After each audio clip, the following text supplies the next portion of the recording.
Hello Virgo, Sun, Moon, Rising, and Venus signs. Kamusta kayo? Sana po'y nasa mabuti kayong kalagayan. Welcome back po sa Star Tarot. At kung bago kayo rito, welcome din po kayo. And please subscribe, like, share my videos, and leave me a comment po kung naka-resonate kayo. Salamat. So first message ni Virgo ay blind. Hala, baka ang iba sa inyo may mga vision problems, no Virgo? Kung meron kayo nararanasan ganun, alam ninyo, ramdam ninyo na mayroong discomfort sa inyong mata, sa inyong pagtingin, wag na kayo magdalawang isip, wag na kayo mag-delay pa, magpamamaya-maya na, diba? Magpa-check up na po kayo. Make sure na makapagpatingin na kayo ng inyong mga mata. Consult your doctor na po, no? Para maagapan ninyo kung ano man ang problema ninyo sa inyong paningin. Okay? So, yun. What else? We have care. Yan. Siguro ang iba sa inyo dito, no, kailangan talaga ninyo alagaan ang inyong kalusugan, lalo-lalo na ang inyong mga mata. Sa ngayon, kung meron, lalo-lalo na kung meron kayong mga discomfort na nararamdaman.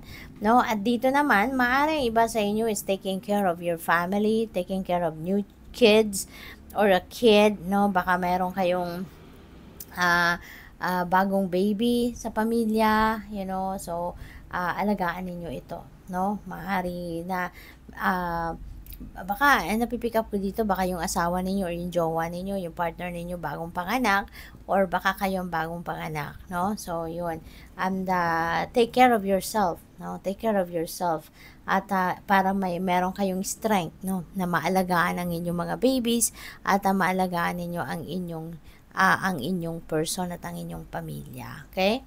So, what else? We have imagination. Ayan. So, use your imagination para ma-manifest ninyo ang mga bagay or sitwasyon, no, na gusto ninyong makita sa inyong 3D reality or ma-express, no? Yung imagination is one powerful tool, no, of manifestation. Kaya gamitin ninyo ito, no, ng tama, gawin ninyo ng tama para nang sa gayon maging effective, no? Maging effective yung manifestation ninyo. When you are trying to imagine kung ano yung gusto ninyong ma-experience sa buhay, gusto ninyong makita sa buhay ninyo, sa inyong 3D reality, you may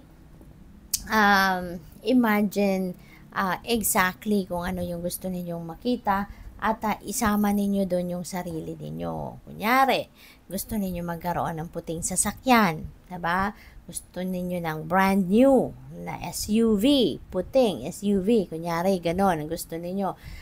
O pag ini-imagine ninyo yan, dapat yung emosyon ninyo nandoon. Ipasok ninyo yung emotion ninyo na masaya kayo, excited kayo, tuwang-tuwa kayo na meron kayong puting sasakyan na SUV. Ilagay ninyo yung sarili ninyo doon sa ini-imagine ninyo na as if it is happening already. As if dinadrive nyo na yun, ilagay ninyo kunyari kayo nagdadrive, imagine ninyo na kayo ang nagdadrive ng puting SUV na ito, natutuwa kayo na meron kayong ganon, nagpapasalamat kayo na meron kayong ganon, nakuha nyo na yung dream ninyong ganon, yung full of emotions, no, that is very very powerful tool, no, of manifesting that specific scenario kung yun ang kunyari gusto ninyo, no, or kahit ano pa man, no, na bagay or sitwasyon na gusto ninyong ma-achieve, gusto ninyong ma-experience sa buhay ninyo, ganun ang gawin ninyo, imagine ninyo as if nangyayari na yon, no?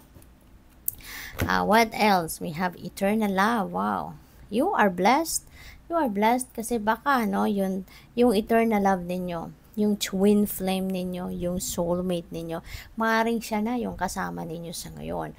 Or baka ito yung minamanifest ninyo na ma-meet nyo na, mahanap nyo na yung inyong eternal love, diba? So, good luck po sa inyo dyan. So, kuha pa tayo ng mga messages for you for today. And before that, I would like to say thank you for being here. Maraming salamat din for subscribing. And if you haven't subscribed yet, subscribe na po kayo. And meron po tayong join button sa baba ng video. Kung gusto po ninyong mag-join sa membership dito sa channel, pindutin nyo lang po yan at maraming salamat din sa mga donasyon na pinapadala ninyo sa akin, and also sa mga hindi po nag-i-skip ng ads, maraming salamat po, no, for your time and generosity. So, we have 7 of summer.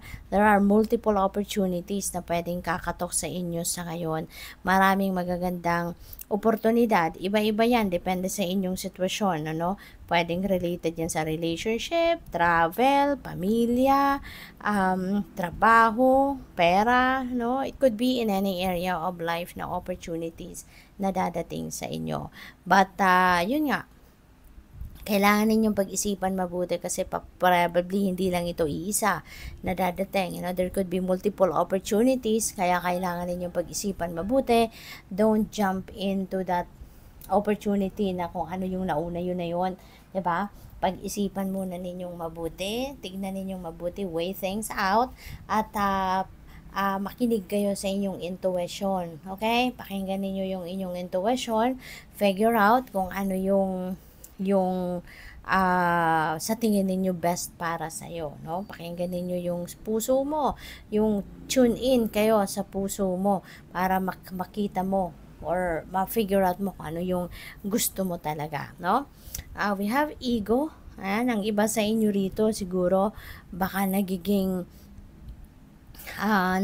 egoistic sa ngayon. Maaaring ang iba sa inyo is so focused on material things, on wealth, at baka hindi nyo na naiisip or hindi nyo na nabibigyan ng oras or attention ng ibang areas of life kasi you are overly focused lang doon sa mga material na bagay, no? Kaya maaaring reminder ito para sa inyo na Virgo, there are other things in life, hindi lang yung mga material na bagay, no? So, maaaring kailangan dito ng pagbabalanse. Okay? So, we have a star. This is wish fulfillment.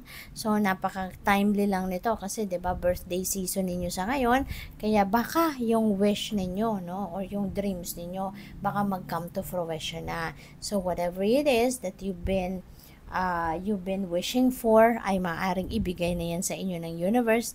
Regalo, 'di ba? Regalo sa inyo because it's your birthday season. So, meron ditong bagong chapter talaga sa buhay ninyo na sisimulan.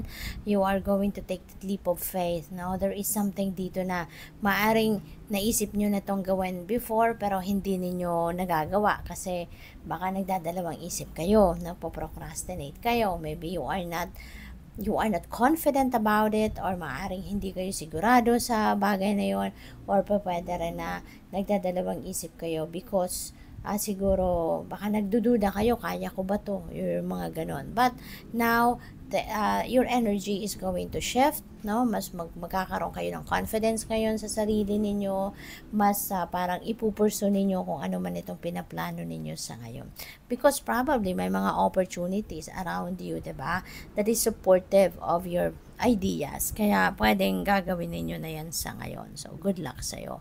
2 of summer, pwede na merong papasok na tao sa buhay ninyo, merong bagong makikilala kayo, and this could be someone that it will be very supportive of you. Kaya siguro kayo maglalakas ng loob din, ano, na gawin ng mga bagay na minimithi ninyo, or yung nagkakaroon kayo ng idea because siguro of this person. Baka ito yung mag-i-encourage sa'yo, baka siya yung mag-o-offer sa'yo ng tulong, 'di ba? Kaya siguro lalakas din ang loob din nyo na, sige na nga, gagawin ko na to, no?